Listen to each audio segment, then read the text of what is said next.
Hello and welcome, mourners. You are listening to the Dirge of Mourning. I'm your host, Andrew, alongside Terry. In Hello. today's episode, we'll be taking a look at an album called Funeral Impressions from the band Frowning, released in 2014.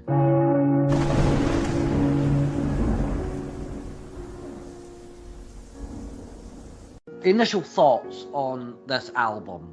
Like, what The was your album as first impressions here? the album as a whole. Yeah.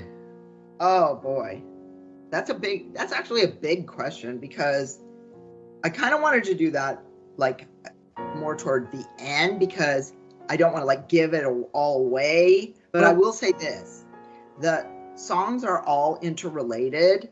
It is one like story or thought.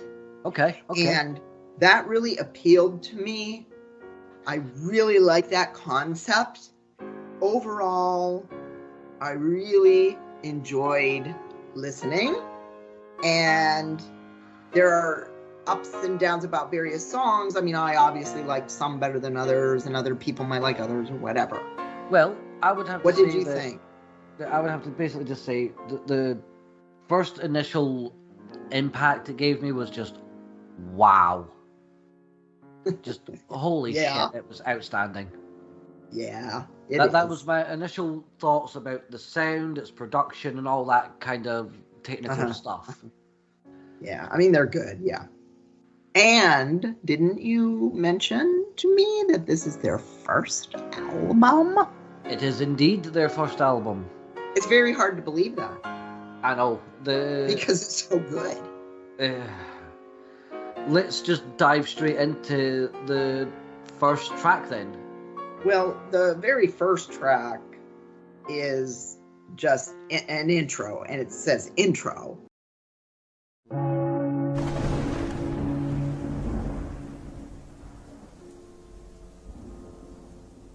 Intro is a testament to its haunting and yet beautiful melody, to the overall experience that we're about to sort of receive in this album.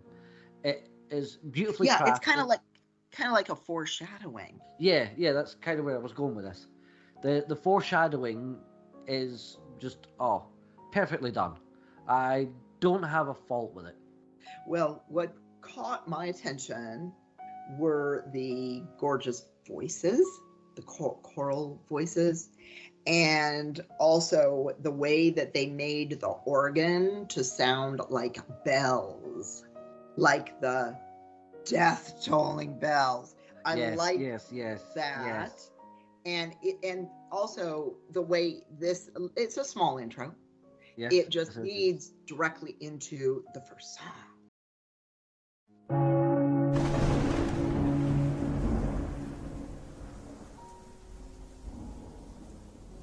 What's your thoughts on this one then? Like, I'm obsessed with certain things, but and what would those be? Well, you know those things I collect and all that. I'm obsessed with all that. Anyways, the dead bodies. Yeah, exactly. Yeah. What the obsession is good God, it's obsession with and in grief. So the very simple guitars, the sort of plaintive sound, and then the mourning part is like very, very deep. Like, I don't know how to explain. Well, I guess the tones are very deep. It's like very dark, very, very dark. Here's pretty much how like I would describe it as like the track starts with very slow, somber guitar, setting the mood for this doom-laden scope of things to come. After that, it just the impending doom really sets in. Yes, with it the does. Heavy riffs coming in. It comes in deeper, and that's then it probably gets what even I meant. darker. Heavy. Yeah, it makes it darker as the death growls Right. come in, just on point Yeah. with every single note. At first, with that light guitar, you're thinking, "Oh, it's a little melody going," and then no, it comes in crushing. It is very, very. I keep saying the word sad, but it is very sad. And right at the end of the song, it just it's almost like it dies on a dismal beat, and it's just perfectly executed.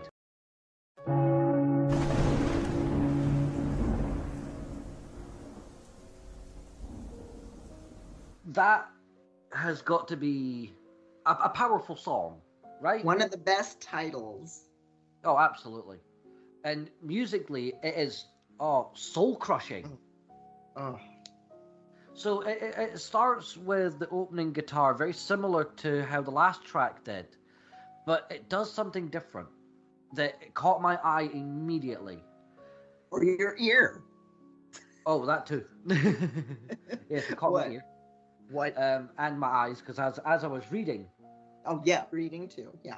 The song goes from these like very soft stringed plucking of the guitar into this chorus of voices and this epic, dark, rough, just crushing guitar. Well, the thing that caught me at the beginning, the choral voices, and then the soft, low sort of reading.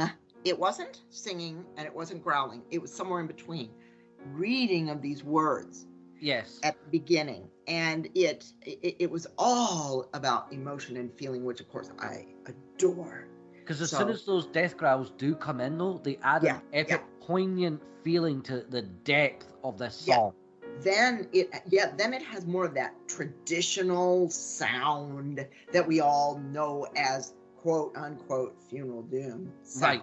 Yeah. And it's at that point, once we get that, traditional sound, that classic that we all love sound of funeral doom, it goes to this sort of breakdown where, again, the guitar is plucked with this bass string or some form of, like, maybe acoustic string, I don't know, but it was heavily distorted, and it added to this very thick, misty, somber feel as it then kicks back in and harmonizes with those choruses of voices that we heard at the beginning of the song, now mixed in with that death growl. Yeah, exactly. This one, I loved this one. I loved it. As like you have these elements of like this vocal effect used to enhance the experience, and it was just it was an amazing track. It's awesome.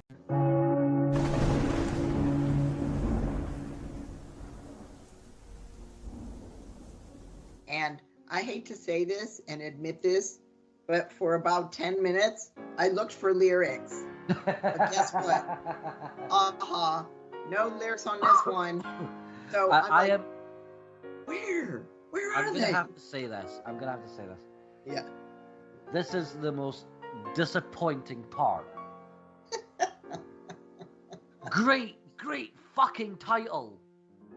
Fantastic title. Oh, no, wait a minute. What are you disappointed about? That I couldn't find lyrics to it either, because it isn't any. It's an instrumental. Right. So once I realized that, then I listened just to music, and what I did get from it, it's very strong, and the guitar in it was loud at first and then softened, and then it had very pretty chords. So I was like, oh, this is kind of nice, little, let's call it an intermission or interlude. Yes. Right in there. And it's nice to have a little bit in there. And this is, a lot of albums are set up like that anyways, where they'll have an intro sometimes not, an outro sometimes not, and then sometimes they will have something in the middle that is just music, no lyrics. Oh, absolutely. Now, the music itself was just outstanding. It was. That's why I was going, wait a minute. Where are the lyrics? When did Because they I was come? expecting, like, for And such an I was epic like, piece of wait a minute. music, like, where's the words to go along with this cool shit? Like, what Yeah. the fuck? Like, come on. But So no. possibly Day in Black. So we'll get to what I think that means shortly. Okay.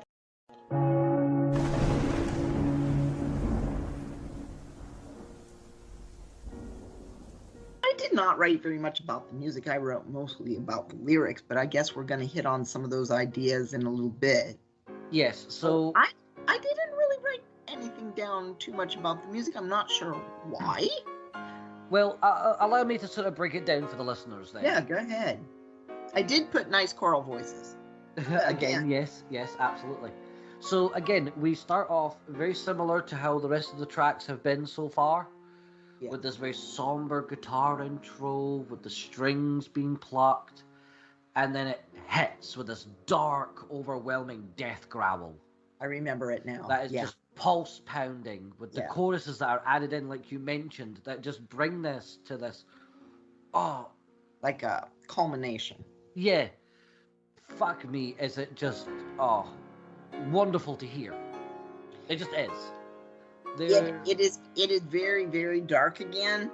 Very dark. So, if you're not into dark, and if you're not into, like, thinking a lot about these things, this is not for you. Oh, absolutely not. This is not for the faint of heart. No, exactly. That's what I mean.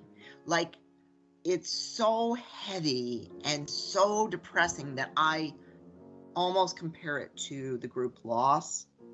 Yeah, I could see that. that. There is a lot of, okay. Yeah. Okay, especially if, for whatever reason, when you listen to music and you're just sitting there listening to it, not thinking about what is being said, you miss a lot of what the music is trying to tell you as well. Well, I think especially in Funeral Doom. Because if you don't know what they're saying, you're going to miss the point. And I think that this song has a lot of elements of this. Because again, that's why I wrote all this down about that.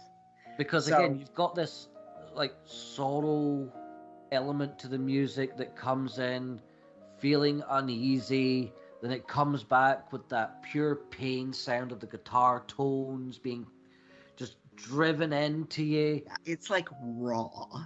Oh, it absolutely is. Yeah. There's like this unending dread as the riff comes off into a melody of just pure despair as the song ends. Oh, there's no good thing happening in there.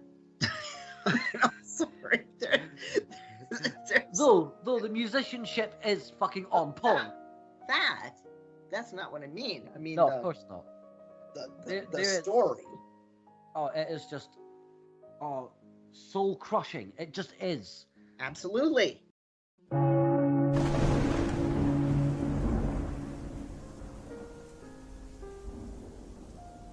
Okay, so I'm gonna love that title. I love it. I love the title. I'm simply just gonna state this, right? Yes, the fucking title, amazing, but I'm simply just gonna put it like this, right? And nothing else needs to be said about it, right? My introduction to the band. Oh, really? This is the first song I heard from them. Oh, wow. Instantly hooked. Oh, absolutely. This is a staple of what Funeral Doom is. Yeah, this, oh my. And this is why this band should be considered for the Mount Rushmore of Funeral Doom. Yeah, I agree. They're a contender for being up there. Right. So, and it is this song. This song, the way it struck me, since you've known it for a long time, and this is how it struck me. This is like not real familiar to me. So this is my impression. Very somber, slow beginnings, and there is an extremely mournful guitar in the middle. It's very mournful. Like, I'm using that word. It's almost like the guitar is slowly weeping. Yeah. Yeah. And we're not talking about the Beatles. No. And then, what the heck? There's some rain in there, which is wonderful with the strings. Oh, just let me listen to that every night and I'll have a peaceful sleep every single night. Probably be doing that when I'm actually bye-bye gone, because I really enjoyed that. Just very, I don't know, the piano at the end. There's so much in this song. There is. There's so much. Look, if for whatever fucking moronic reason you haven't listened to this track, pause the review, open up another tab, or wherever it is that you're fucking pissing about on with your devices, go listen to the damn song, and then come back here, right? Yeah, I think that's good advice. You will understand why, if we were just to go on and on about this song, we'd be here all day.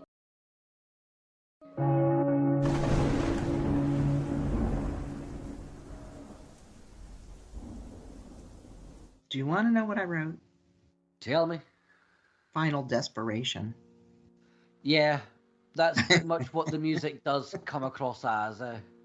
I mean, the music and the words, and it was just overwhelmingly from start to finish. Yeah, I mean, I had a whole story going on in my head about what was going on, but it could easily bring to mind to different people several different scenarios of what might have happened or been, or, you know. Yeah, so what I'll do here is I'll break down the musical element here for folks to get an idea of how it goes. Again, just like every other track, we have that guitar, slow and sad start. Then it kicks in with this epic riff of just pure pain. It's just, it's miserably awesome. And the death growl that accompanies it, perfect. It's so perfectly done. It brings across this feeling of dread, that this is like the end of everything. Oh, fuck it, I give up.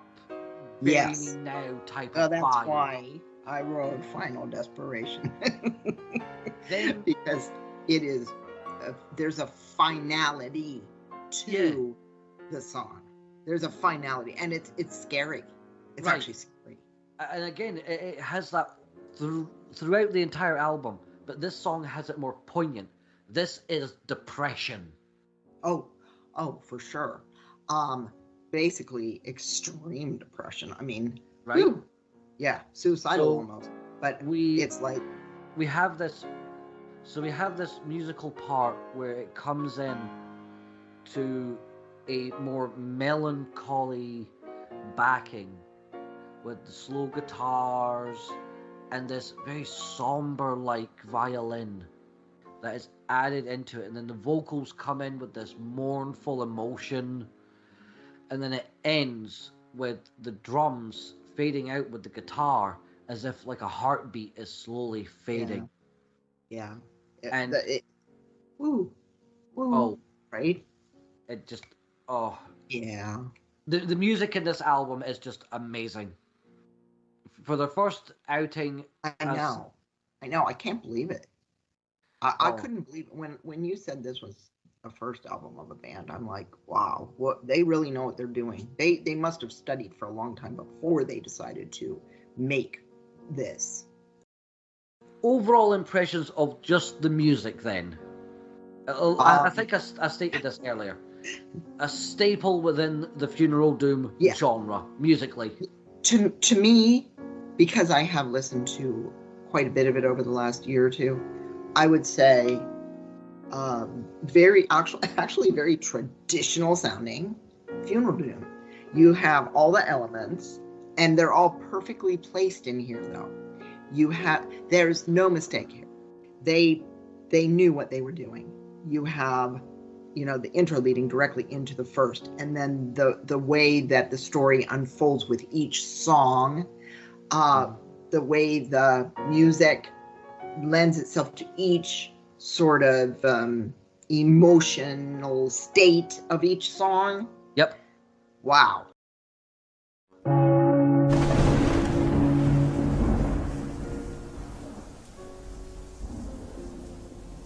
since there weren't any lyrics in the intro, but it ran right into Obsessed. For me, it was just expressing an extremely deep mourning. This is what this song is about. It's telling us that the grief is overwhelming. It's telling us that this is what this is about. And this is what this album is going to be about. Yes. The obsession with the grief, the loss, the mourning, the somber emotions. And I liked one particular line in there. Mm-hmm. Not strong enough to end. In other words, I'm not strong enough to end. I can't end this. I'm not strong enough to end this. See, I had a toss-up between that lyric or this one. Absorbed in endless mourning, grief and the longing for the death is the only resistant, cursed, and eternal void. Yeah. So that was the sort of line that stuck out to me as being something that touched me, because like that summed up the overall feeling for me, along with that line that you spoke about. Yeah, it explains how a person in extreme grief is feeling like, that feeling of, well, why am I still here? I just want to die too, or why am I the one left? And that one got to go. It's like, I always think about this, like if a person is in, say, some kind of bad accident that involves other people, and it's survivor's guilt. Yes, it is. That's exactly what this is. That's exactly the right word. Yeah. Words, right? The correct description for that. But it's also while you're in that horrible grief of the person that has passed, or whomever, or whatever you're thinking about. Mm-hmm. So that kind of receive my tears. Yeah, receive my tears. So what's your thoughts on this one then? As far as lyrics? Yeah. I felt that, now let me see here. Where is it in there? It's talking about, this is what I liked.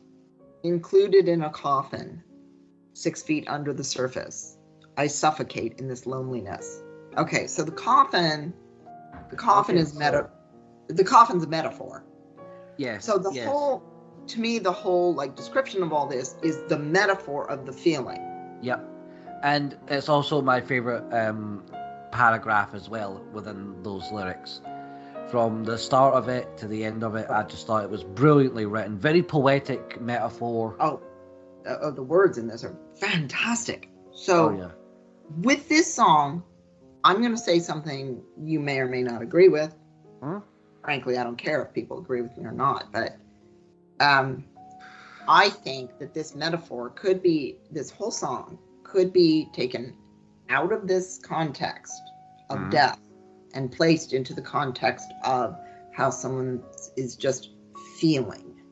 In other words, yes. It doesn't necessarily mean that someone is dying or that you're dying. It doesn't necessarily. It's I'm just going to read it because it's not that long. Go on. As a poem, devastated, reached the low again, missed the target, all turned black. There's no hope. There's no luck. Despair is filling the emptiness, so please receive my tears. The pain became too big. The longing makes insane. It feels like being buried alive, included in a coffin 6 feet under the surface. I suffocate in this loneliness. During my embrace, the depths of darkness, I'm dying in this endless emptiness. So just receive my tears. While I pass away with lifeless eyes, I take a last glance, and now I have to die. So it's not it's not necessarily talking about I'm going to go do this. No, but it's that emotional feeling. right. It's just talking about it's a very, very good description of pain. Yes, Extremely absolutely. good. This is the kind of thought process. Emotional pain. Yeah, this is the we're thought not talking process about you go had your through. leg cut off. We're talking about that inside emotional Yeah. pain.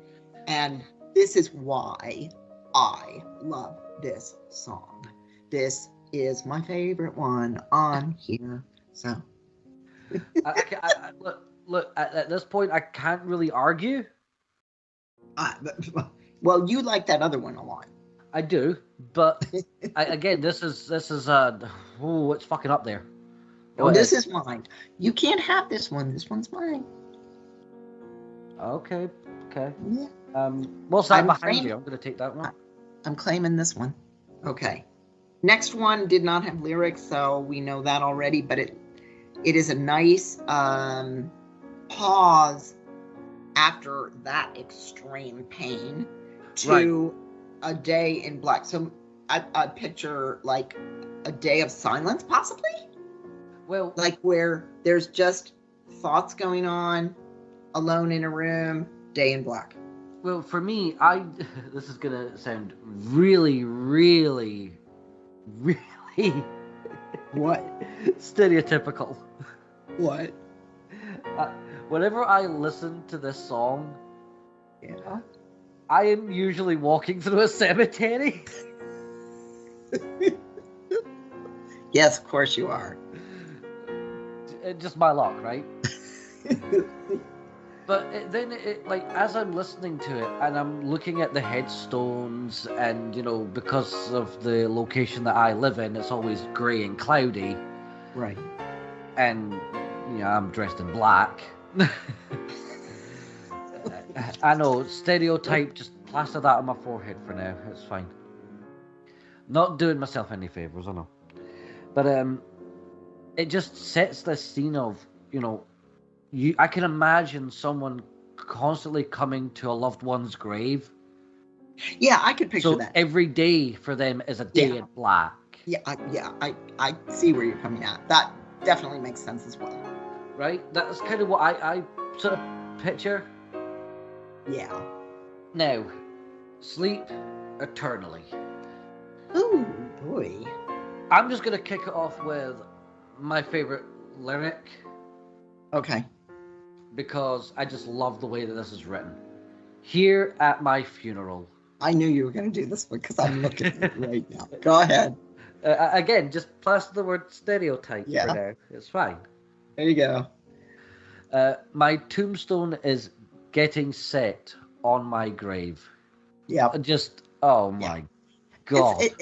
It's very clear. Now, what I'd like to say about the lyrics is this was interesting to me. Mm-hmm. Because this doesn't usually happen in funeral doom songs. The lyrics began right away. There was not this big, long 2-minute, 3-minute intro before kicking in. They began right away. And these lyrics are telling exactly how they feel, whoever these people are, this person is, about death. Exactly. Like, there's no question here. I 100% agree with that. There is no beating around the bush. It is just a simple, straightforward, as you read it is how it's supposed to be interpreted. Exactly. Toward the end. I hate my life and I love my death. Right? What's that say? I mean, there's no joking around here. They are just coming out and saying it. And there's some very nice choral voices. And like I said before, this is definitely the dark side of thinking about death. I mean, there's no, peace doves flying in the nice clear sky. This is the reality. The bitter bones of it. Yeah. Yeah, this is reality. Yep. Which again kind of leads us into the next song. Absolutely. Murdered by Grief. Yeah, that's your favorite. You can have that one. I can have that one, can I? No, I'll let you explain the song to the good people, and then I'll chime in when necessary. Okay. We already discussed the atmosphere of it with the rain and the strings and it's beautiful, but the mourning of the loved one is in an extreme. Like, how can I explain it? Lots of us, as we begin to get older, we've lost parents, etc., or other loved ones. Yeah, there's mourning, but it's what you might consider the kind of mourning that eventually eases, the pain begins to dissolve. I'm not diminishing it completely, of course, but what I'm saying is it's your traditional mourning. This mourning here is, and I use quotations around my word, extreme. Yes. So it just, okay, so yeah, why? Well, this is here's the line. My head explodes. I mean, I'm sorry, but in other words, your thoughts are so constant, so horrible, and so sad, and so depressed, your head explodes. Well, this is the wound that will not heal. No, because the head exploding will not heal. But no, the emotion here is it's the wound that doesn't heal with time. Yeah, right. It's not going to go away. I imagine that this type of grief occurs when you've spent the majority of your life with this person. With a person, right. This is when two are one, and there's no way that when the one portion of that goes away, the other one's going to be okay. There's no way. No. The other type of grief that's like that is child death. Right. So however, I don't think that's what this is about. I think this is dying from that lonely heart syndrome. Right. I do too. This is where your soulmate has passed away, and you try to go on, but it just doesn't work out. I gave for you all I've done. I've done for you all I said for you. So it's you when are the someone adores the other. Yeah, someone adores the other and does everything for that person, and then that person dies. And then, so who do you do for then? You aren't used to doing for yourself. Right. So it's gonna just backfire on you. You're not going to. This is what happens. Your head explodes. Mm-hmm. This is this is what pain in motion is. There is no therapy. There is no solution to getting over that kind of sadness. No matter how you want to sort of put things into perspective. One day we may all have to deal with this in our own way. Well, it depends what kind of person you are and what kind of life you live. This is why I'm going to say that there is no right or wrong answer. No. That is something that we're all going to have to figure out when that moment arises. And that's why I think that this song is extremely powerful in that sense. Absolutely. It's very because it makes you question that, like, what's your reserve? What's your willpower like? Yeah. Because the next song, A Way into Relief. And this leads into, so here we have this, the mourning, the description of death, and how horrible this separation is, and now a way into the relief. I added the word that, but I meant the title is A Way into Relief. Yeah. So I'm just going to read my favorite lyric here, and then we'll get into the meat and potatoes of it. Submerged in a sea of tears, the tears of those who mourn about the loss, in the mousy fog of depression.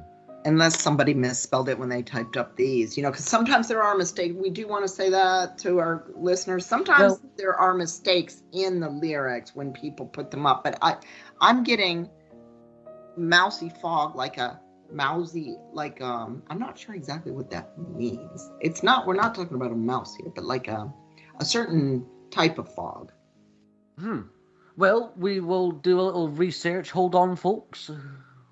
something that is not special or attractive, like mousy hair, like not a remarkable, not remarkable. So, let's put it into this context then.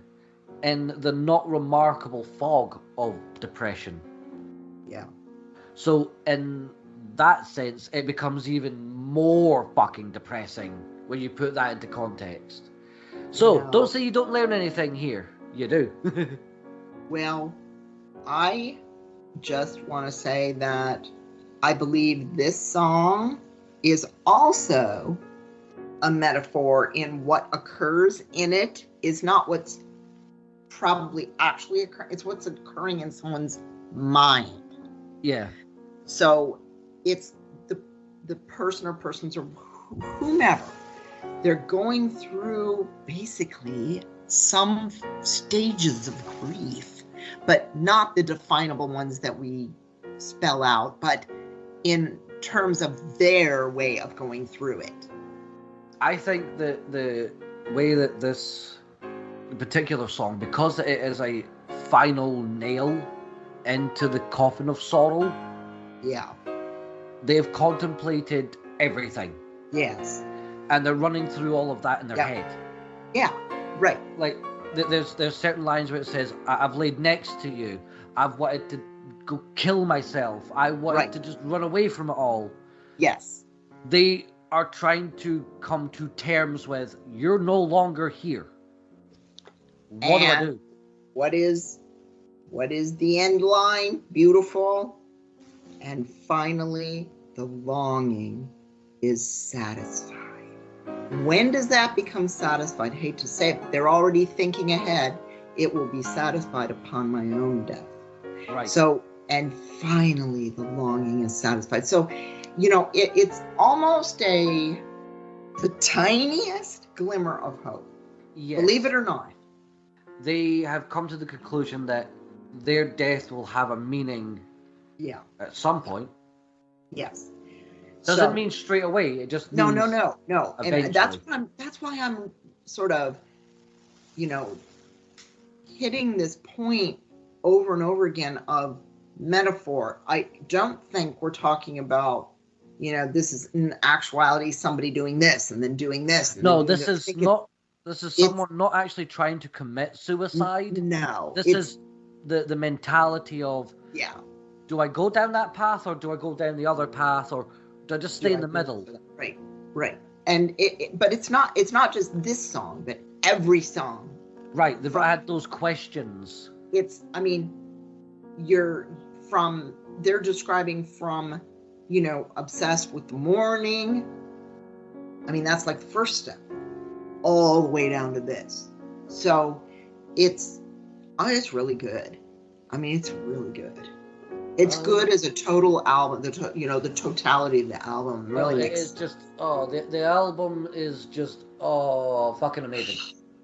In terms of its lyrical and musical contributions, holy shit.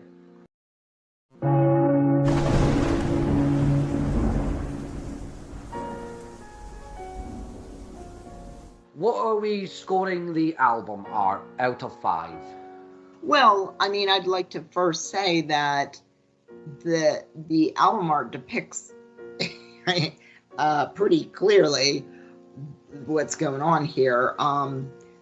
And I like the somber, blacks, grays, and whites together, and the picture on the front of is that a statue? It's a monument, yeah. Yeah, monument statue, like in a graveyard. Yeah. Obviously, it goes with the. It sums it up, right? Let's just give them a 5 on the album art because Absolutely. it describes what it's about, which is what you want. You want an album cover to say, okay, this is what we're going to be talking about. Boom, there it is. So the album art gets a 5 out of 5.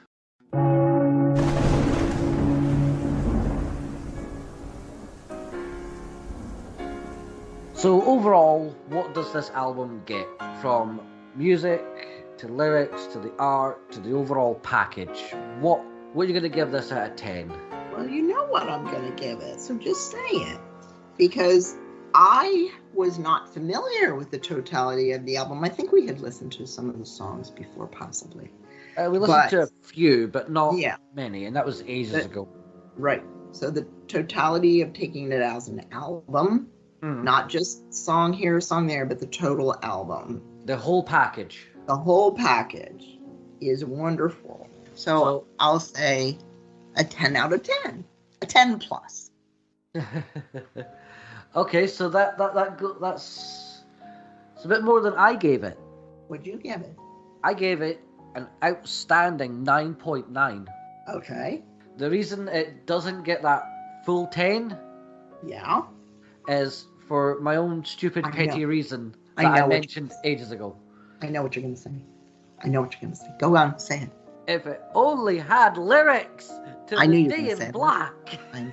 And the thought crossed me as well, but I'm not going to detract that from it because many albums are set up this way, and that interlude in there is a pause for a reason, I think. So I'm just leaving it. This is why I'm going to agree with your score and just give it an outstanding, goddamn 10 out of 10.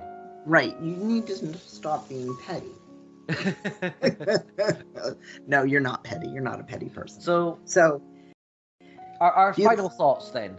My final thought is I'm very glad that I got to know this album the way that I did.